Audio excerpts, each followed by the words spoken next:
వైఎస్ఆర్ కడప జిల్లా ప్రొద్దుటూరు కొత్తపల్లి పంచాయతీ పరిధిలో అమృత్ నగర్ సచివాలయం ఎదురుగా ఉన్న ఖాళీ స్థలం కబ్జాకు గురైంది. కబ్జాదారులను ప్రశ్నిస్తే ఎంఆర్ఓ నజీర్ అహ్మద్ తనకు పట్టాలు ఇచ్చారంటూ చెబుతున్నారని, ఎటువంటి అనుమతులు లేకుండా పునాదులు నిర్మిస్తున్న వారిపై తక్షణం చర్యలు తీసుకోవాలని కొత్తపల్లి సర్పంచ్ కొనిరెడ్డి శివచంద్రారెడ్డి ఎంఆర్ఓకు విజ్ఞప్తి చేశారు. లేని ఎడల పంచాయతీ ద్వారా చర్యలు తీసుకోవాల్సి ఉంటుందని సర్పంచ్ అన్నారు.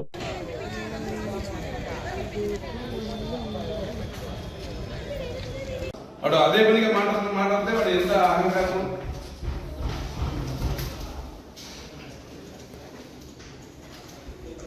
బాబు పంచాయతీ తప్ప ఎవరికి అనుమతి ఇచ్చినాడు.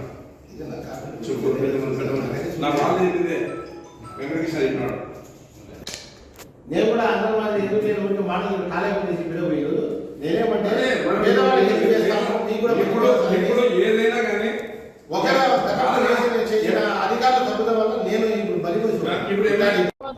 కొత్తపల్లి గ్రామ పంచాయతీలో అమృతానగర్ లో ఉన్నటువంటి K5 సచివాలయం దగ్గర ఎవరో తెలియని వ్యక్తి గునాదులు తీయడం జరిగింది. దానికి ఏమంటే ఎంఆర్ఓ గారు ఇచ్చినారు, మాకు ఎంఆర్ఓ గారిని పోయి అడుగు అని చెప్పి ఎస్ఐ గారు పోయినా కూడా ఎస్ఐ గారిని కూడా కేర్ చేయకోకుండా అతను గునాదులు తీయడం జరిగింది. ఆ ఎస్ఐ గారు ఉండి నేను వెళ్తానంటే నన్ను వద్దులేని చెప్పారు.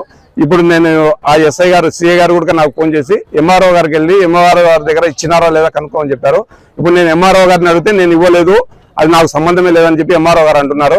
దీనికి న్యాయంగా మీరు వచ్చి ఎవరైతే గునాదులు తీసినారో ఆ గునాదులు మీరు పూడిపిస్తారా నేను పూడ్చాలా అని చెప్పి ఇప్పుడు అడగడం జరిగింది. ఇలాంటి ఏమైనా పునరావృతం అయితే కనుక సర్పంచ్ గా నేను సీరియస్ గా యాక్షన్ తీసుకుంటానని చెప్పి కూడా తెలియజేసుకుంటున్నాను. ఇట్లాంటివన్నీ కనుక చాలా ఎవరు పడితే వాళ్ళు దొంగ సర్టిఫికేట్లు తెచ్చుకోవడము, దొంగ తీసుకోవడము, నా దగ్గర ఇప్పుడు ప్రూఫ్లు కూడా ఉన్నాయి. నేను గౌరవ కలెక్టర్ కానీ ఎస్పీ గారిని కానీ కలిసి దొంగ సంతకాలు పెట్టి ఇవన్నీ చేస్తున్నారు. ఖచ్చితంగా నేను ఈ రోజు రేపు నేను ఎస్పీ గారి దగ్గర కానీ కలెక్టర్